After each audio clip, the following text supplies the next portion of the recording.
We want to look again at our subject, all that Jesus taught. हम फिर एक बार हमारे विषय की ओर मुड़ना चाहेंगे, जो है वो सब जो यीशु ने सिखाया, Based on the Great Commission ये यीशु के महान आज्ञा पर आधारित है, as found in Matthew chapter 28 verse 18 to 20. जो पाया जाता है मत्ती उसके 28 अध्याय में 18 से लेकर 20 वचन तक, Which, as I've repeatedly said in our last studies, is the part of the Great Commission, the second half of the Great Commission, और जैसे मैंने बार बार हमारे पिछले सत्रों में कहा है कि ये महान आज्ञा का वो हिस्सा है, ये महान आज्ञा का वो भाग है which is not sufficiently emphasized in Christendom. जिस पर इस मसीही जगत में पर्याप्त रीति से जोर नहीं दिया जाता। The first half being Mark 16:15, पहला आधा हिस्सा है मरकुस 16 उसका 15 वचन, go into all the world and preach the gospel, संपूर्ण जगत में जाकर सुसमाचार प्रचार करो, which is being emphasized. जिस पर जोर दिया जाता है। And here we are looking particularly at Matthew 28 verse 20, पर यहाँ हम विशेषकर मत्ती 28 उसके 20 वचन की ओर देख रहे हैं, to teach people to do all that Jesus commanded. कि हम लोगों को वो सब बातें जो यीशु ने आज्ञा दी है उन्हें मानना सिखाए। And I want to emphasize the word do. और वहाँ जो लिखा है करना या मानना, उस पर मैं जोर देना चाहता हूँ। Teach them all that I commanded would be different from teach them to do all that I commanded. जो भी आज्ञा मैंने तुम्हें दी है वो उन्हें सिखाओ, ये अलग है इस वाक्य से कि जो भी आज्ञाएं मैंने तुम्हें दी है उन्हें मानना सिखाओ या उन्हें करना सिखाओ। Jesus wants us to do and then to teach, यीशु चाहता है कि हम पहले करें और फिर सिखाएं, not teach what we have not done. ये नहीं कि जो हमने खुद नहीं किया वो हम दूसरों को सिखाएं। So we don't begin by teaching. और इसलिए हम सिखाने से शुरुआत नहीं करते, We begin by doing. हम करने से शुरुआत करते हैं। You can't go to a Bible school and spend 3 years there, आप किसी बाइबल स्कूल में जाकर वहाँ 3 वर्ष नहीं बिता सकते get a degree, और वहाँ कोई डिग्री प्राप्त करके and think that you can now teach people if you have not done what Jesus has commanded in your own life. और फिर ये नहीं सोच सकते कि अब मैं लोगों को सिखा सकता हूँ और मैं लोगों को वो चीज़ें सिखा सकता हूँ जो आपने खुद आपके स्वयं के जीवन में ही खुद न की हो। I remember asking a person once who graduated after a 4-year Bible college course, मुझे एक बार याद है, मैंने एक व्यक्ति से पूछा था जो 4 वर्ष के एक बाइबल कोर्स को पूरा करके जब वो उत्तीर्ण हो चुका था, in a particular Bible college, किसी एक विशेष बाइबल कॉलेज की घटना है, he won the first prize in that at the graduation ceremony. और उस बाइबल कॉलेज के ग्रेजुएशन के सेरेमनी में उसको उसको पहला प्राइज भी मिला था, वो पहला आया था। Where I was speaking, and he came to see me, and I और वही मैं भी प्रचार कर रहा था और वो मुझसे मिलने आया asked him, और फिर मैंने उससे एक प्रश्न किया, what is your spiritual condition तुम्हारी आत्मिक अवस्था कैसी है? at the end of these 4 years of study? 4 वर्ष जो तुमने पढ़ाई की है उसके बाद तुम्हारी आत्मिक अवस्था अब कैसी है? Your inner life. तुम्हारा अंदरूनी जीवन कैसा है? He said it's worse than when I first came. उसने कहा, जब मैं पहले बार बाइबल स्कूल में आया था तब जो मेरी आत्मिक अवस्था थी ये उससे भी बदतर हो चुकी है। I'm more defeated by sin. आज मैं पाप से ज्यादा हारा हुआ हूँ। He was honest. वो ईमानदार था। I said, now you're going to go out with your degree and become a pastor somewhere. What are you going to teach people? Hebrew and Greek? And फिर मैंने उससे प्रश्न किया, अब अपनी डिग्री को लेकर तुम बाहर जाओगे, कहीं किसी कलीसिया के तुम पास्टर या पासवान बनोगे, फिर तुम लोगों को वहाँ क्या सिखाओगे? इब्रानी भाषा, यूनानी भाषा, interpretations of various verses? अलग अलग वचन के क्या मतलब निकलते हैं, क्या ये तुम सिखाओगे लोगों को? Or you're going to teach them how to overcome the lust of the eyes? या लोगों को ये सिखाओगे कि उनकी आंखों की जो लालसा है, आंखों की अभिलाषा है, उस पर कैसे विजय पाया जाता है? How to overcome anger? That's what they need to hear. कैसे गुस्से पर विजय प्राप्त कर सकते हैं, क्योंकि उनकी वही सुनने की जरूरत है, Because that's what Jesus taught. क्योंकि यीशु ने वही सिखाया था। And if you haven't experienced that overcoming in your own life, what are you going to teach? और अगर आपने खुद अपने स्वयं के जीवन में उस जय पाने को अनुभव नहीं किया होगा तो फिर तुम लोगों को क्या सिखाओगे? Theory. आप केवल उनको एक विषय सिखाओगे, एक बौद्धिक ज्ञान केवल सिखा सकते हो। This is the sad state of so many preachers and pastors. ये बहुत ही दुखी अवस्था है कई पासवानों की, कई प्रचारकों की। And that's why you hear every now and then of some famous preacher or pastor who's been preaching for many years. Suddenly you discover he's been living in adultery for so many years. और इसलिए आप कभी कभार सुनते हो कोई प्रचारक या कोई पासवान जो कई समय से कई वर्षों से प्रचार कर रहा था, आपको अचानक पता चलता है कि वो कई वर्ष व्यभिचार में जी रहा था। How is it that the people in the congregation could not discern the impurity in this man's spirit? फिर ये कैसे संभव है कि उस कलीसिया में बैठे लोग इस व्यक्ति की आत्मा में जो अशुद्धता थे उसको परख नहीं पाए, उसको समझ नहीं पाए? Because they were taken up by the eloquence of his preaching. क्योंकि उसके प्रचार, वो कितने प्रभावशाली तौर पर प्रचार करता था, उसी में वे खो गए थे। And the knowledge that he had. और उसके पास क्या अद्भुत ज्ञान था, उसी में वे लोग खो गए थे। Jesus said, teach them to do what I commanded. यीशु ने कहा उन्हें वो सब करना सिखाओ जिसकी आज्ञा मैंने तुम्हें दी है। Now I want you to turn to Acts chapter 1 verse 1 and see Jesus' own example. मैं चाहता हूं कि हम प्रेरितों के काम उसके पहले अध्याय के पहले वचन की ओर मुड़े और वहां हम स्वयं यीशु मसीह के उदाहरण को देखें। Acts was written by Luke, प्रेरितों का काम जो है वो लूक ने लिखा था, the co-worker of Paul. जो पौलुस का सहकर्मी था। And before he wrote Acts of the Apostles, he wrote Luke's Gospel. और प्रेरितों के काम लिखने से पहले उसने लूका रचित सुसमाचार लिखा था। And there, in Acts of the Apostles, he refers to the Gospel of Luke that he had written. और फिर प्रेरितों के काम में जब वो अपने पिछले पुस्तक के बारे में लिखता है, जब वो लूका रचित सुसमाचार जो उसने लिखा था, जब उसका वो उल्लेख करता है तो वो ये कहता है, In these words, वो ऐसे शब्दों में उसका वर्णन करता है। लूका रचित सुसमाचार का वर्णन लूका इन शब्दों में करता है। he wrote both of them to a person called Theophilus. दोनों ही पुस्तकें उसने थियोफिलस नामक एक व्यक्ति को लिखी थी। And he says, the first account I composed, O Theophilus, which is the Gospel of Luke. और वो कहता है, हे थियोफिलस, मैंने पहली पुस्तिका अर्थात जो लूका रचित सुसमाचार है, which we know as the Gospel of Luke, जिसको हम कहते हैं लूका रचित सुसमाचार, was about all that Jesus began to do and teach. वो उन सब बातों के विषय में लिखी थी जो यीशु आरंभ से करता और सिखाता रहा। So if you were to ask Luke to give a title to his gospel, अब अगर आप लूका से पूछो कि तुमने जो सुसमाचार लिखा है उसका तुम शीर्षक क्या रखोगे, he would say, all that Jesus began to do and teach. वो कहता कि वो सब जो यीशु आरंभ से करता और सिखाता रहा। Not all that Jesus taught, but what he did and taught. ये नहीं कि यीशु ने क्या सिखाया, बल्कि वो जो यीशु ने किया और फिर सिखाया।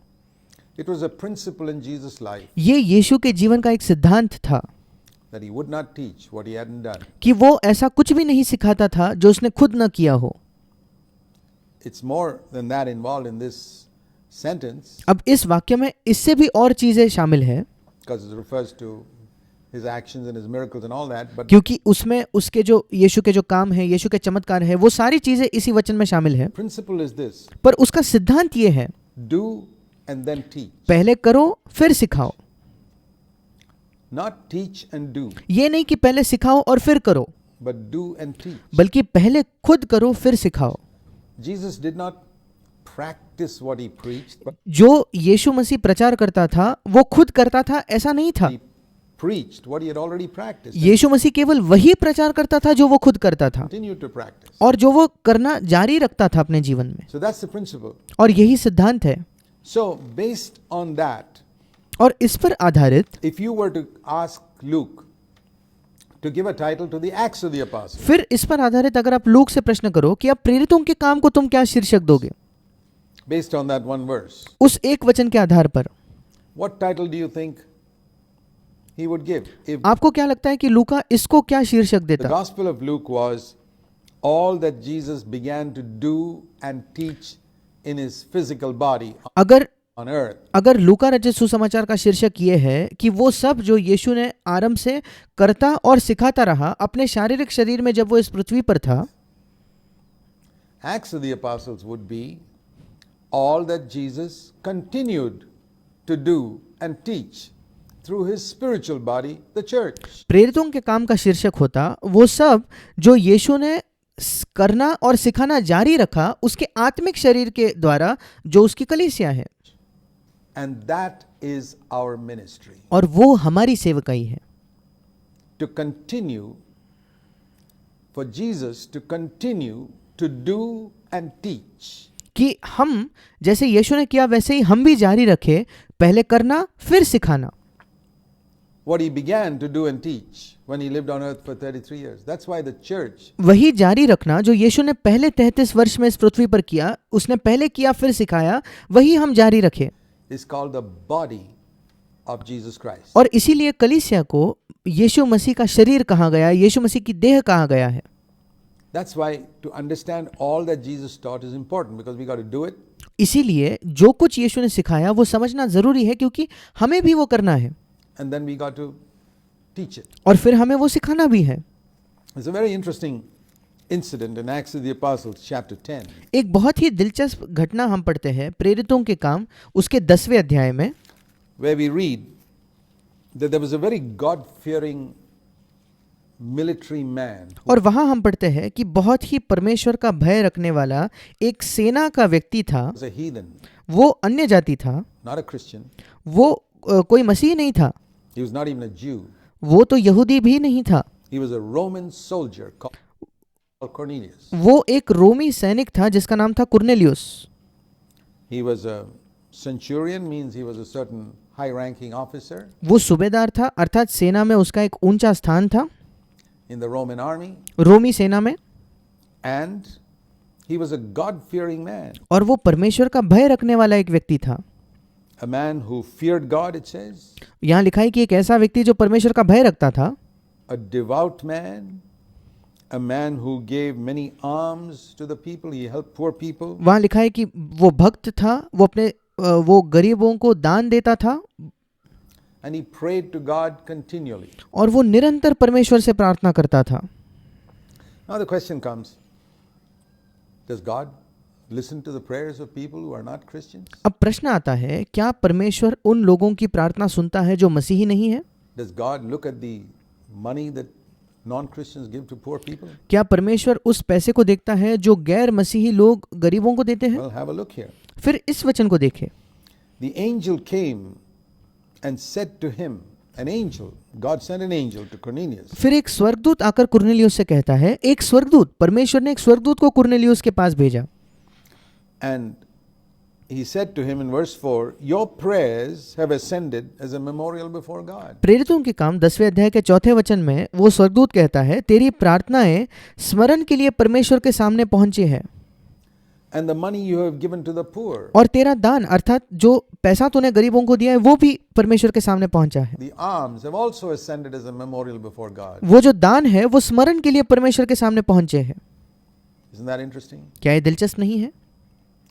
And when Peter saw Cornelius later on, और जब आगे जाकर पतरस ने कुर्नेलियुस को देखा, उससे वो मिला, he says, there's one thing I've discovered, Peter says, और फिर पतरस आगे जाकर कहता है, एक चीज है जो मैंने खोजी है, मैंने पाई है, that with God there is no respect of persons. और वो कहता है परमेश्वर किसी व्यक्ति का आदर नहीं करता।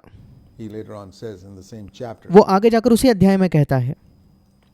But the point I want you to notice here is, when the angel came to Cornelius, पर मुख्य बात जो मैं चाहता हूं आप जिस पर ध्यान दें वो ये है कि जब वो स्वर्गदूत कुर्नेलियुस के पास आया, why didn't he give him the gospel? क्यों उस स्वर्गदूत ने उसको सुसमाचार नहीं दिया? Why didn't he explain to to Cornelius, that do you know that you're a sinner? क्यों उस स्वर्गदूत ने कुर्नेलियुस को ये नहीं समझाया कि कुर्नेलियुस क्या तू जानता है तू एक पापी है? That Christ died for your sin क्या तू जानता है कि मसीह तेरे पापों के लिए मरा and rose again, और वो जी उठा, and you need to receive him as your Lord, और तुम्हें उसको अपने प्रभु के तौर पर स्वीकार करना है, repent and believe. मन फिराना है, उस पर विश्वास करना है। He couldn't say that. वो स्वर्गदूत ये सब नहीं कह पाया। All that the angel could tell him was, स्वर्गदूत केवल कुर्नेलियुस को यही बता सका, your prayers and alms have ascended, and now please send somebody to go and call, verse 5, Acts 10:5, for Peter.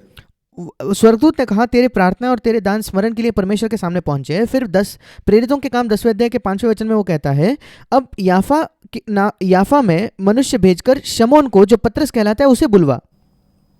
He is living far away in another place, वो दूसरी जगह कहीं रहता है, and in Joppa.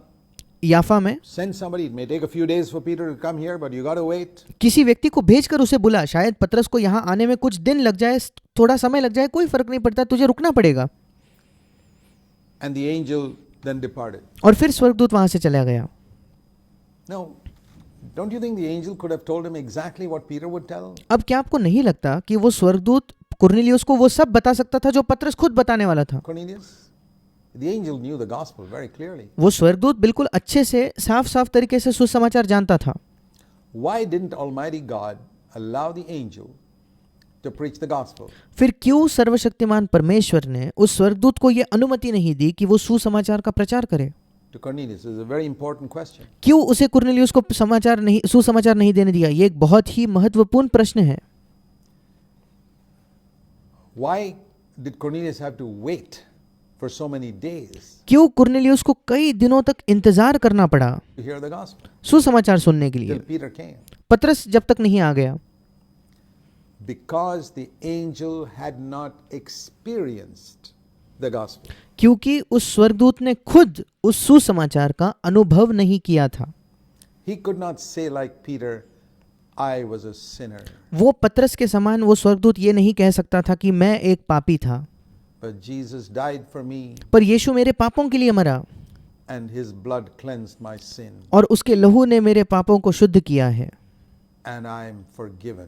और मेरी क्षमा हुई है। Because the angel could not say that, क्योंकि वो स्वर्गदूत ये सब नहीं कह सकता था, he could not preach it. वो उसका प्रचार भी नहीं कर सकता था।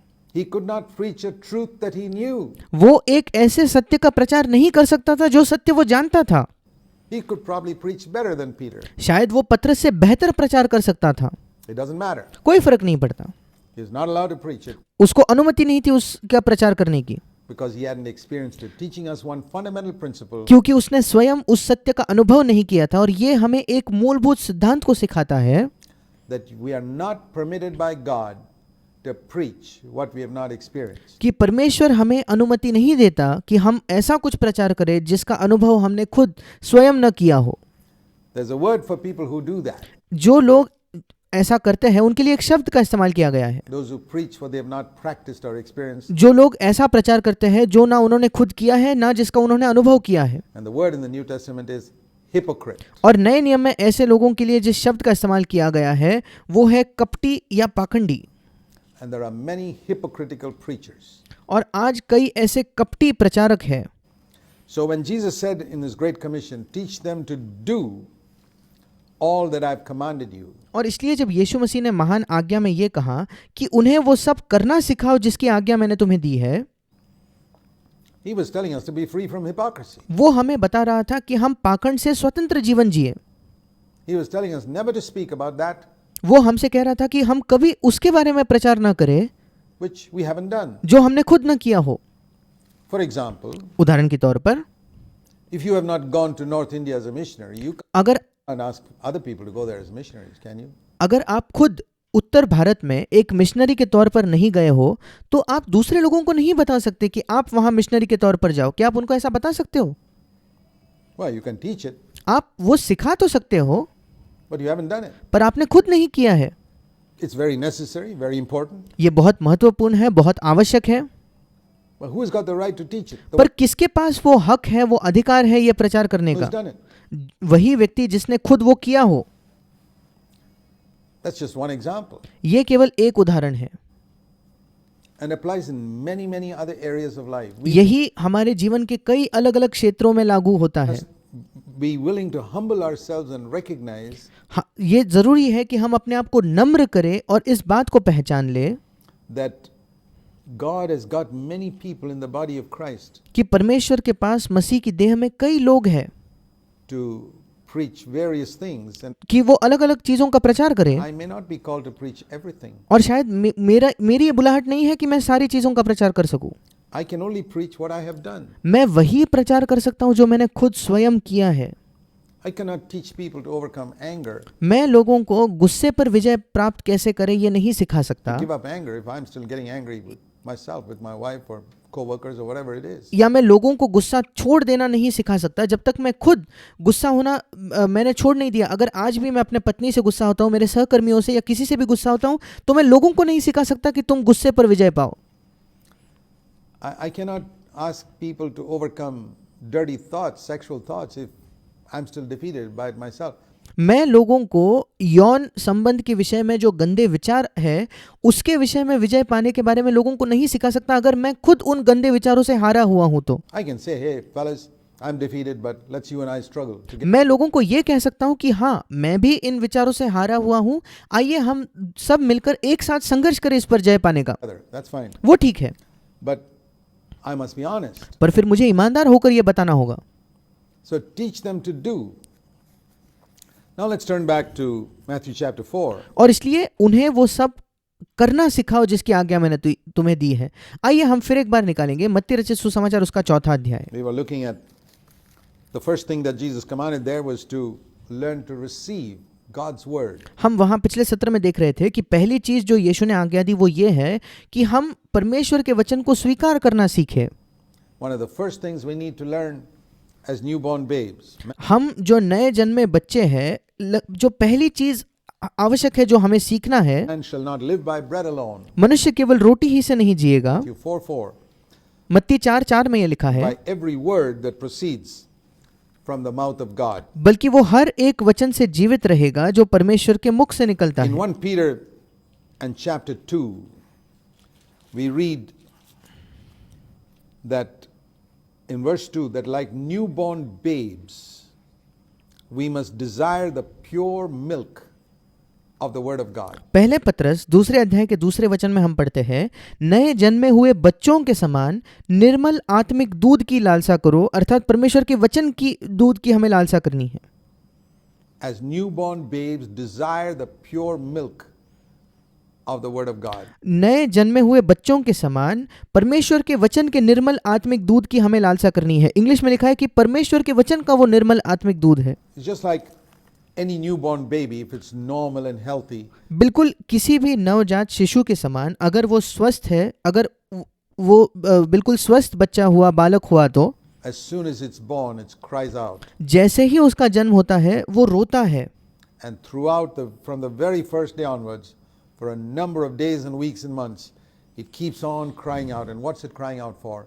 Milk. और बिल्कुल पहले दिन से कई हफ्तों तक, कई महीनों तक वो रोते ही रहता है। और वो किस बात के लिए रो रहा है? दूध के लिए। Nobody has to teach that newborn baby to cry for milk. किसी भी व्यक्ति को उस नवजात शिशु को सिखाना नहीं पड़ता कि तुम दूध के लिए रोना। If it's a sick child, it will not cry. अगर वो एक बीमार बच्चा है तो वो नहीं रोएगा। And unfortunately, we have a lot of sick babies in Christendom. और दुर्भाग्यपूर्ण मसीहत में हमारे पास बहुत ही बीमार ऐसे बच्चे हैं।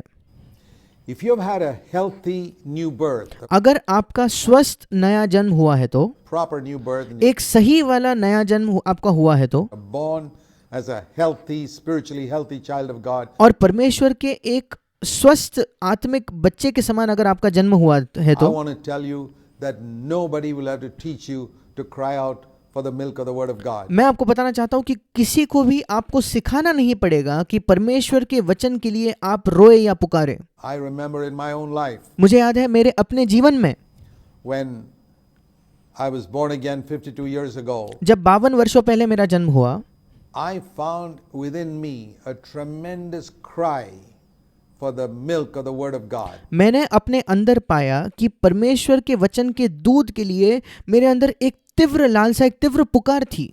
I was too young मैं बहुत ही जवान था उस समय, to eat the meat which is also found in this book, और परमेश्वर के वचन में जो मांस पाया जाता है उसको खाने के लिए मैं बहुत ज्यादा जवान था उस समय। but I could receive the milk. And this is the very first thing that characterizes any genuinely born again child of God. पर मैं उस दूध को प्राप्त कर सकता था, और ये बिल्कुल पहला एक चिन्ह है जो इस बात को दर्शाता है किसी भी एक नए जन्मे हुए परमेश्वर के संतान को, परमेश्वर के बच्चे को। So If you claim to be born again and और इसलिए अगर आप ये दावा करते हो कि आपका नया जन्म हो गया you है have absolutely no desire for the milk of God's word, और अगर आपके अंदर कोई भी इच्छा नहीं है परमेश्वर के वचन के उस दूध के लिए, तो I would ask you to question whether you're really born again. फिर मैं आपसे प्रश्न करूंगा कि मैं आपसे कहूंगा कि आपको एक प्रश्न चिन्ह करना चाहिए कि क्या आप वाकई में आपका नया जन्म हुआ भी है या नहीं। Every healthy baby cries out for milk all over the world, in हर एक स्वस्थ बच्चा दूध के लिए रोता है पूरे संसार में, every nation, हर देश में, every place. हर जगह, In all centuries it's been like that. इन सारे शतकों में ऐसा ही होते आया है। And so it is with where there's a genuine new birth, there's a longing to receive God's word, to hear what God has to say to me. और बिल्कुल वैसे ही जब एक वास्तविक नया जन्म होता है तो मेरे अंदर एक पुकार होती है कि मैं परमेश्वर के वचन को प्राप्त, परमेश्वर के वचन के दूध को प्राप्त करूं, ये जान लूं कि परमेश्वर मुझसे क्या कह रहा है। Even if I don't have a Bible, यद्यपि मेरे पास बाइबल ना हुआ तो भी to hear what God has to say to me, कि मैं उसे सुनूं जो परमेश्वर मुझसे कहना चाहता है, to hear his word. कि मैं उसके वचन को सुनूं। Let's move on from there to the second, the answer to the second temptation that Jesus was tempted with. आइए हम उसके आगे बढ़कर उस दूसरे उत्तर को देखें। जब यीशु मसीह की दूसरी परीक्षा हुई तो उसने क्या उत्तर दिया उसे हम देखेंगे। The second statement that Jesus made here दूसरा कथन जो यीशु ने यहाँ किया in his ministry, उसके सेवकाई में, in Matthew 4 and verse 7, मत्ती उसका चौथा अध्याय उसका 7वां वचन, you shall not put the Lord your God to a test. तू प्रभु अपने परमेश्वर की परीक्षा न कर। Very important principle. एक बहुत ही महत्वपूर्ण सिद्धांत है। What the devil was saying to Jesus was, वहां शैतान यीशु मसीह से ये कह रहा था, if you're the son of God, why don't you just throw yourself down from the top of the temple? यदि तू परमेश्वर का पुत्र है तो अपने आप को नीचे गिरा दे, इस मंदिर के शिरोमणि से तू क्यों ना नीचे कूद जा, नीचे गिरा दे। And claim the promise of God. For he said in Psalm 91, it says in Matthew 4:6, he'll give his angels charge concerning you. In their hands they'll bear you up lest you strike your foot against a stone. और मत्ती 4 उसके 6 वचन में शैतान यीशु से कहता है, क्यों ना तू इस मंदिर से नीचे कूद कर परमेश्वर के वायदे का दावा कर, क्योंकि भजन संहिता 91 में लिखा है, वो तेरे विषय में अपने स्वर्गदूतों को आज्ञा देगा और वे तुझे हाथों हाथ उठा लेंगे, कहीं ऐसा ना हो कि तेरे पांवों में पत्थर से ठेस लगे। This teaches us that Satan can even quote God's word to you. ये हमें सिखाता है कि शैतान आपके पास आकर आपको परमेश्वर का वचन भी बता सकता है। Now this follows on from the first temptation. और ये बिल्कुल पहले परीक्षा के बाद हुआ था। The first time he told Jesus to turn the stones into bread, and Jesus said, hey, man doesn't live by bread alone. और पहले परीक्षा में शैतान ने यीशु को प्रलोभित किया और कहा कि तू पत्थरों को रोटी में बदल दे, और यीशु मसीह ने कहा, नहीं, मनुष्य केवल रोटी ही से नहीं जीवित रहेगा। He lives by every word of God, and Satan caught on to that and said, every word of God, is it? Okay, here's the word of God. यीशु ने कहा, मनुष्य हर एक वचन से जो परमेश्वर के मुख से निकलता है जीवित रहेगा, और शैतान ने सुना हर एक वचन से, ठीक है, मैं तुझे एक परमेश्वर का वचन देता हूँ।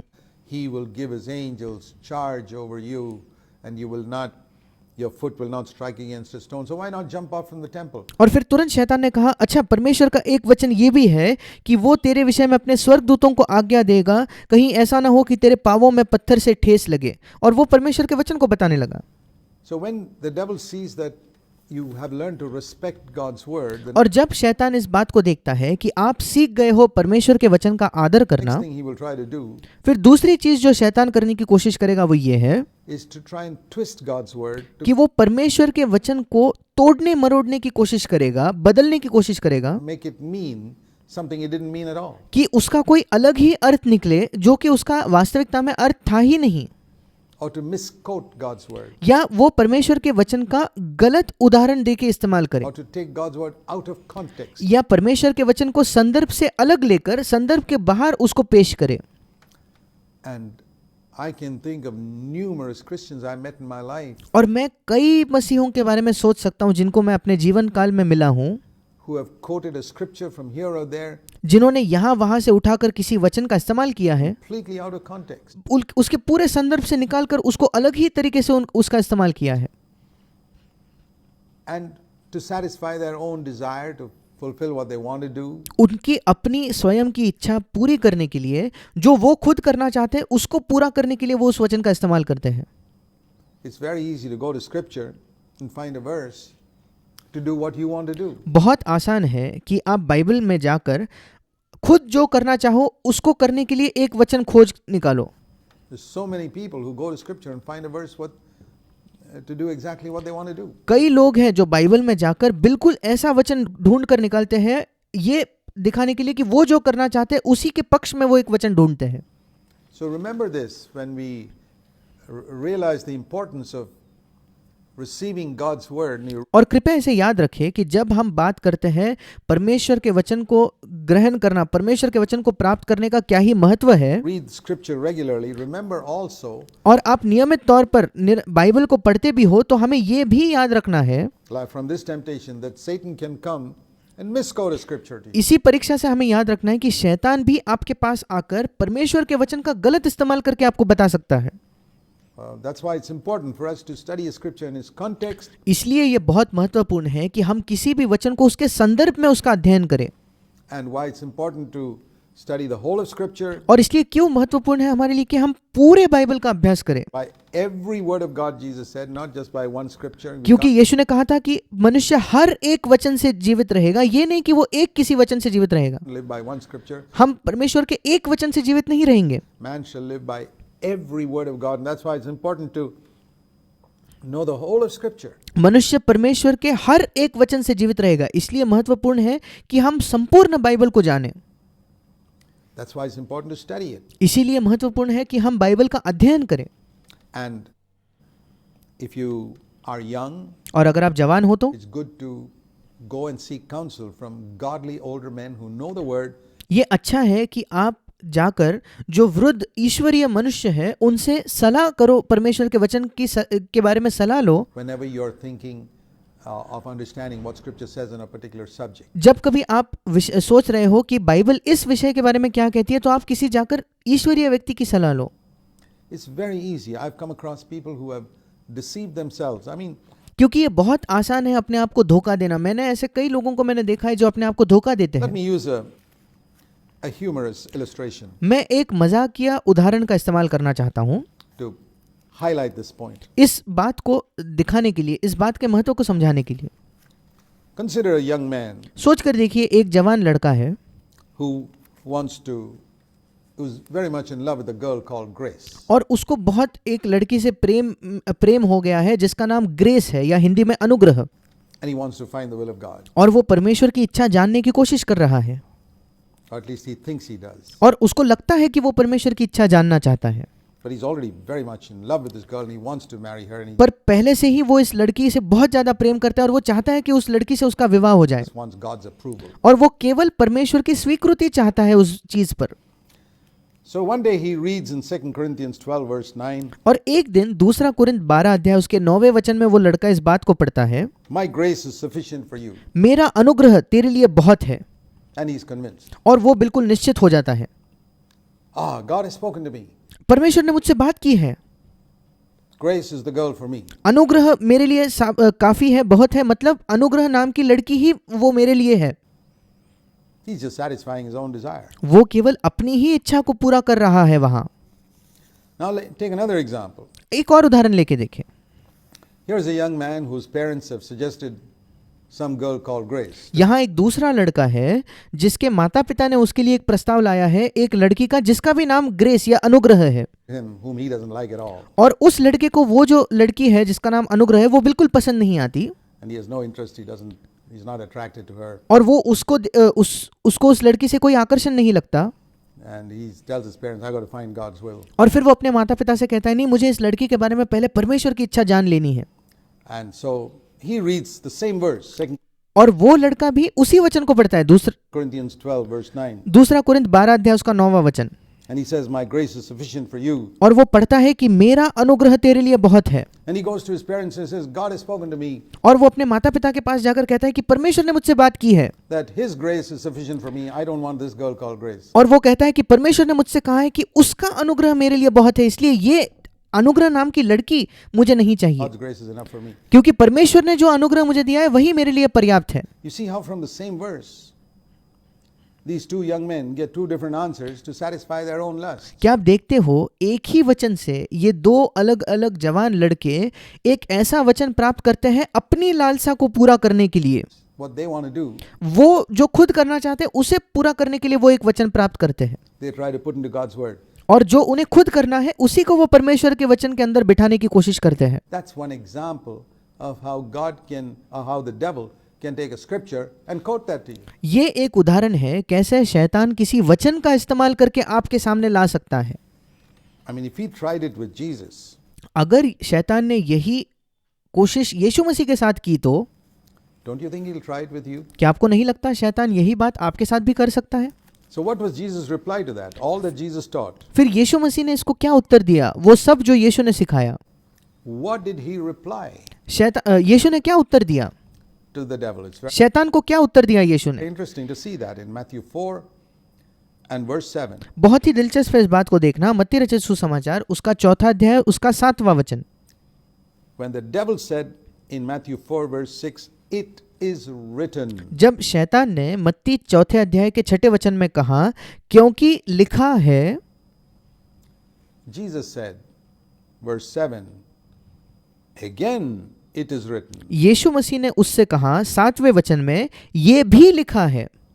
On the other hand, it's written like this. या दूसरी ओर ये लिखा है, Again it is written. वो कहता है ये भी लिखा है। So you see, the whole truth is not found only in it is written. और इसलिए आप इससे सीखते हो कि संपूर्ण सत्य इसमें नहीं पाया जाता कि लिखा है, But in it is written, and again it is written. बल्कि संपूर्ण सत्य पाया जाता है लिखा है और ये भी लिखा है। इसमें You put both scriptures together, आप जब दोनों वचनों को एक साथ लेते हो then you get the truth. तब आपको सत्य मिलता है। That's why important to study the scriptures to hear what God is saying to you. इसीलिए बहुत महत्वपूर्ण है कि आप परमेश्वर के वचन का अध्ययन करो ये जानने के लिए कि परमेश्वर आपसे क्या बात कर रहा है। Otherwise, like I said, you can take one verse of scripture and go completely astray. नहीं तो जैसे मैंने कहा कि आप परमेश्वर के एक ही वचन को लेकर बिल्कुल भटक सकते हो।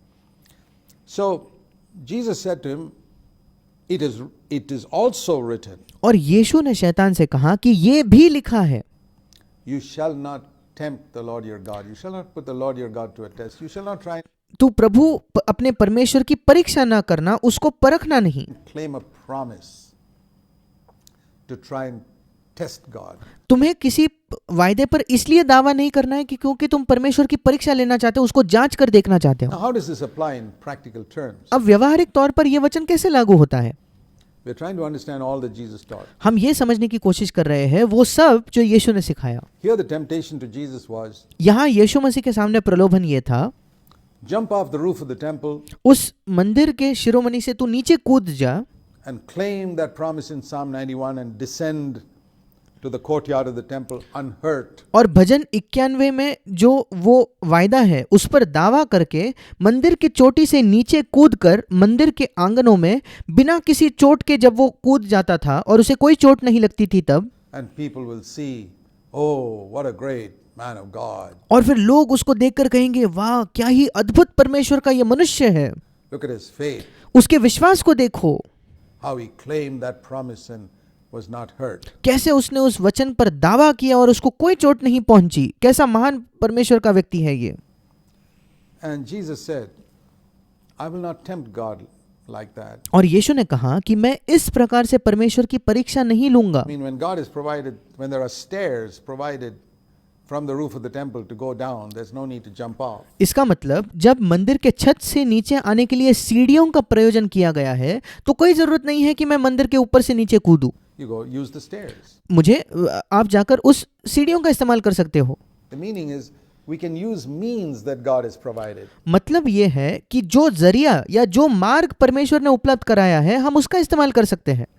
And not tempt God by asking him to do something for us in some spectacular way. और हमें परमेश्वर की परीक्षा नहीं लेना है कि हम परमेश्वर से मांगे कि प्रभु कोई अद्भुत तरीके से तू मेरे लिए कुछ कर। In Acts chapter 8, उदाहरण के तौर पर प्रेरितों के काम उसके 8वें अध्याय में we read of an instance where after Philip had preached to the eunuch, हम एक घटना के विषय में पढ़ते हैं जब फिलिपुस ने उस खोजे को सुसमाचार सुनाया था। it says in Acts 8 verse 39 that the Holy Spirit snatched Philip up and transported him all the way to another place called Azotus. और प्रेरितों के काम 8वें अध्याय उसके 39 वचन में लिखा है, जब वे जेल से वो जल से में से निकल कर आए तो प्रभु का आत्मा फिलिपुस को उठा ले गया और वो उसे दूर एक देश में अशदोद के जगह में ले गया। Acts 8:39-40. प्रेरितों के काम 8वां अध्याय उसका 39 और 40 वचन। He gave him an airlift. और पवित्र आत्मा ने उठाकर उसको हवा के जरिए वो कहीं दूर ले गया, Like in a helicopter. मानो वो किसी हेलीकॉप्टर में सवार हो। The Holy Spirit did that पवित्र आत्मा ने ये किया फिलिपुस के लिए। to Philip. Now, if you want to go from one place to another place and you try to tempt God saying, अब अगर आप एक जगह से दूसरी जगह जाना चाहते हो और आप परमेश्वर की परीक्षा लेते हुए ये कहते हो कि do that for me, Lord, प्रभु ये मेरे लिए भी तो कर दे, that's tempting God. ये परमेश्वर की परीक्षा करना हुआ। I mean, if God's provided buses and trains and scooters and airplanes, why अब अगर परमेश्वर ने हमारे लिए बस, ट्रेन, स्कूटर या एरोप्लेन का प्रबंधन किया है तो we need to ask the Holy Spirit to take us like that? क्यों हमें पवित्र आत्मा से मांगना है कि प्रभु तू भी मुझे उस प्रकार से उठाकर उस जगह पर ले जा। To tempt God is to try and claim a promise so that I can perhaps testify later on what a spectacular thing God did for me. For example, परमेश्वर की परीक्षा करना उसका मतलब ये है कि परमेश्वर के किसी वायदे का इस कारण से दावा करना कि आगे जाकर मैं लोगों के सामने गवाही देखूं कि परमेश्वर ने मेरे लिए एक ऐसा अद्भुत काम किया है। there are people who, when they are sick, they say, I'm going to trust God. क्योंकि ऐसे उदाहरण के तौर पर ऐसे लोग हैं जो कहते हैं जब वो बीमार होते हैं वो कहते हैं कि मैं प्रभु पर भरोसा करने वाला हूँ, To heal me. Even मैं प्रभु पर भरोसा करने वाला हूँ कि वो मुझे चंगा करेगा। though medicines are available इसके बावजूद कि उस बीमारी के लिए जो दवाइयाँ हैं वो उपलब्ध है, on the next street. वो बाजू के उनके सड़क पर ही उपलब्ध है, उसके बावजूद भी। And there are doctors available to advise us. और हमारे पास ऐसे डॉक्टर्स हैं जो हमें सलाह दे सकते हैं किसी भी बीमारी के We लिए। don't use those doctors and those medicines. हम ना तो उन डॉक्टरों का इस्तेमाल करते हैं ना उन दवाइयों का इस्तेमाल करते हैं। And there are many foolish Christians who have died और ऐसे कई मूर्ख मसीह हैं जो ऐसा करके उनकी मृत्यु हो गई like that and allowed their children to die और उन्होंने अपने बच्चों की भी मृत्यु होने दी and their wives to die और उनकी पत्नियों की मृत्यु होने दी, because they try to claim a promise. The Lord is my healer. क्योंकि वो किसी वायदे पर दावा कर रहे थे कि प्रभु मेरा चंगा करने वाला है And so I don't need medicine. और इसलिए मुझे किसी दवाई की जरूरत नहीं। God has provided stairs जब परमेश्वर ने सीढ़ियों का प्रबंध किया है तो in the temple. मंदिर के अंदर He expects you to use them वो अपेक्षा करता है कि आप उन सीढ़ियों का इस्तेमाल करें, instead of trying to jump off the roof and claiming Psalm 91. ना कि छत पर से कूदकर आप भजन 91 पर दावा करें। And so when God has provided medicines, और इसलिए जब परमेश्वर ने हमारे लिए दवाइयों को उपलब्ध करवाया है, He expects you to use them वो अपेक्षा करता है कि आप उन दवाइयों का इस्तेमाल करें and not foolishly claim some promise saying the Lord will heal you. न कि मूर्खतापूर्ण किसी वायदे पर दावा करके आप कहे कि प्रभु मुझे चंगा करने वाला है, इस वायदे पर मैं दावा करूंगा। It's as foolish as trying to ask the Lord to transport you from one place to another. ये उतना ही मूर्ख है कि आप परमेश्वर से मांगते हो कि प्रभु तू मुझे इस जगह से उठाकर उस जगह पर ले जा, Like He did with Philip. जैसे उसने फिलिपुस के लिए किया। And we also must remember that the God does certain things for certain people. He doesn't do that for everybody. और हमें ये भी याद रखना है कि परमेश्वर कुछ चीजें कुछ लोगों के लिए करता है पर वो सब लोगों के लिए वो नहीं करता। So we need to be very careful in studying the scriptures और इसलिए परमेश्वर के वचन का अध्ययन करने में हमें बहुत ही सतर्क होना है, ध्यान से उसे करना है that we're not trying to do something spectacular in order to get some honor for ourselves. कि हम कुछ चमक धमक वाला करने की कोशिश नहीं करते केवल इसलिए क्योंकि हम अपने आप के लिए कोई आदर प्राप्त करना चाहते हैं। The desire for honor from men मनुष्यों से आदर प्राप्त करने की जो इच्छा है is so deeply rooted in our flesh वो हमारे शरीर के अंदर बहुत गहराई से जड़ पकड़ी हुई होती है, that sometimes we are not even aware of it. कई बार हम खुद उसको पहचान भी नहीं सकते। It's one of the great things that Jesus taught His disciples to battle against. ये एक महान चीज थी जो यीशु मसीह ने सिखाई अपने शिष्यों को कि उनको उस चीज के विरुद्ध लड़ाई करनी है। He said here also the temptation basically was to get honor. और उसने वही कहा क्योंकि यहाँ भी इस वचन में भी प्रलोभन क्या था शैतान का कि तू अपने आप के लिए कुछ आदर प्राप्त कर ले। claim God's promise, परमेश्वर के वचन पर वायदे पर and दावा कर descend unhurt to the courtyard of the temple, और छत से कूद कर बिना किसी चोट लगे जब तू नीचे आंगन में आएगा and people will acclaim you. और फिर लोग तेरी सराहना करेंगे, तेरी तारीफ करेंगे। Or it could be in less spectacular ways. या ऐसे भी तरीके हो सकते हैं जहां इतनी सारी ऐसे मानो वो कोई बड़ा तरीका नहीं है, कोई चमक धमक वाली चीज नहीं है। Jesus said later on in Matthew 6, when you pray, don't pray in such a way as to get honor from the men who are listening to you praying. यीशु मसीह ने आगे मत्ती उसके 6 अध्याय में कहा, जब तू प्रार्थना करे तो उन लोगों के समान प्रार्थना मत करना जो चाहते हैं कि जब वे प्रार्थना कर रहे हैं तो दूसरे लोगों से उन्हें आदर प्राप्त हो। Don't fast and inform everybody how many days you've fasted for. इस उपवास करके दूसरों को यह सूचना जानकारी मत देना कि कितने दिन का तुमने उपवास किया। That's to get honor. ये केवल आदर प्राप्त करने के लिए है। When you give, don't let anybody know what you gave. And yet you see how much Christians have disobeyed these commands. जब तू दान करे तो किसी को पता ना चले कि तूने कितना दिया है। उसके बावजूद भी आप देखते हो कि मसीहों ने कितने हद तक इन आज्ञाओं को बिल्कुल नजरअंदाज किया है, उनकी अनाज्ञाकारी वो रहे हैं इन आज्ञाओं के प्रति। Getting honor अपने आप के लिए आदर प्राप्त किया है and tempting God. और परमेश्वर की परीक्षा ली है। So we find that this matter of putting God to the test, as it were, और इसलिए हम पाते हैं कि ये जो मामला है जहां हम परमेश्वर की ही परीक्षा लेते हैं, has got many ramifications. There are many areas इसके कई अलग अलग परिणाम है या इसके कई अलग अलग क्षेत्र हैं where we can do this. जहां हम ये कर सकते हैं।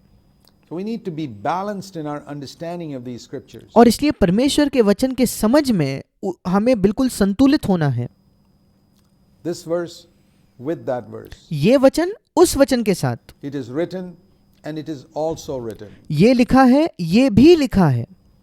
The great need in the Christian life is for a balance. मसीही जीवन में जो बड़ी आवश्यकता है वो है संतुलन की। For example, the Bible says in John chapter 1 and verse 14, उदाहरण के तौर पर बाइबल हमें बताती है यूहन्ना रचित सुसमाचार उसका 1 अध्याय उसका 14 वचन, that the glory of God was seen in Jesus Christ, full of grace and truth. कि परमेश्वर की महिमा यीशु मसीह में हमें दिखाई पड़ती है अनुग्रह और सच्चाई से परिपूर्ण होकर। There's a balance. वहां एक संतुलन है। Like Jesus said, when the devil said it is written, he said it is also written. जैसे यीशु ने कहा, जब शैतान ने उससे कहा कि ये लिखा है, यीशु ने कहा ये भी लिखा है। We must have grace and we must have truth. हमारे अंदर अनुग्रह होना चाहिए, हमारे अंदर सच्चाई भी होनी चाहिए। That's the balance there must be in our life. यही संतुलन है जो हमारे जीवन में होना चाहिए। We must have the fruit of the Spirit and we must have the gifts of the Spirit. हमारे अंदर आत्मा का फल होना चाहिए, हमारे अंदर आत्मा के दान भी होने चाहिए। Find Christians sometimes emphasizing the fruit of the Spirit is the most important thing. हम कभी कभी देखते हैं कि कुछ मसीही इस बात पर जोर देते हैं कि पवित्र आत्मा का फल वही सब कुछ है, सबसे महत्वपूर्ण चीज है। Or some other group says the gifts of the Spirit, brother, we can't do without the gifts of the Spirit. और मसीहों का दूसरा एक समूह कहता है कि भाई पवित्र आत्मा के जो वरदान है वो महत्वपूर्ण है, पवित्र आत्मा के वरदानों के बिना हम कुछ नहीं कर सकते। I say we need both. मैं कहता हूं कि हमें दोनों की जरूरत है।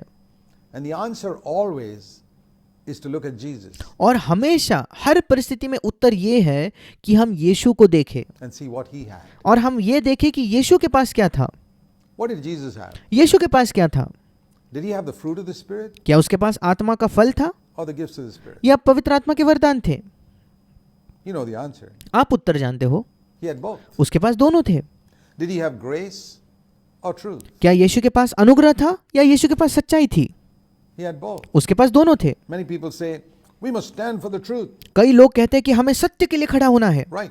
सही है। The others say no, but we must also be merciful. दूसरा तरीके के लोग कहते हैं नहीं, हमें दया भी दिखानी है। So which was Jesus? Was he merciful or did he stand for the truth? फिर यीशु कौन था? क्या वो दया करने वाला था या वो सत्य के लिए खड़ा होता था? He had both. उसके पास दोनों थे।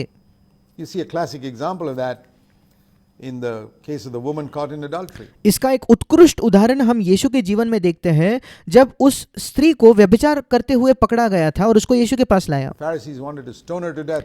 Truth is, Moses said stone her to death. फरीसी चाहते थे कि उस स्त्री पर पथराव करके उसको मार दिया जाए, क्योंकि सत्य ये है कि मूसा ने कहा है व्यभिचार में पकड़े हुए स्त्री को पथराव करके मार देना चाहिए। What did Jesus say? यीशु ने क्या कहा? He who is without sin, throw the first stone.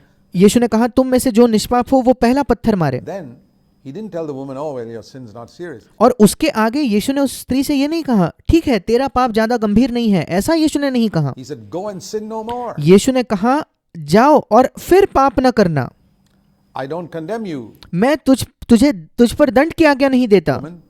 स्त्री, That's one part of it. मैं भी तुझ पर दंड की आज्ञा नहीं देता, यह उसका एक हिस्सा है, एक भाग है। Grace, the truth, ये अनुग्रह है go and sin no more. और सत्य है कि जा और फिर पाप न करना। So remember, it is written, it is also written. और इसलिए याद रखना कि ये लिखा है और ये भी लिखा है, There we find the whole truth of Scripture. वहां हमें बाइबल का संपूर्ण सत्य मिलता है। Let us pray. आइए हम प्रार्थना करेंगे। Heavenly Father, स्वर्गीय पिता, help us to be balanced Christians हमारी सहायता कर कि हम संतुलित मसीही हो in every area of our lives. हमारे जीवन के प्रत्येक क्षेत्र में। We pray that the Holy Spirit will show us the areas हम प्रार्थना करते हैं कि पवित्र आत्मा हमें उन क्षेत्रों को दिखाए where we are not balanced जहां हम संतुलित नहीं हैं, and where our life dishonors you. जहां हमारा जीवन तुझे आदर नहीं लाता, तेरा निरादर करता है। We pray in Jesus' name. हम यीशु के नाम से मांगते हैं, Amen. आमीन।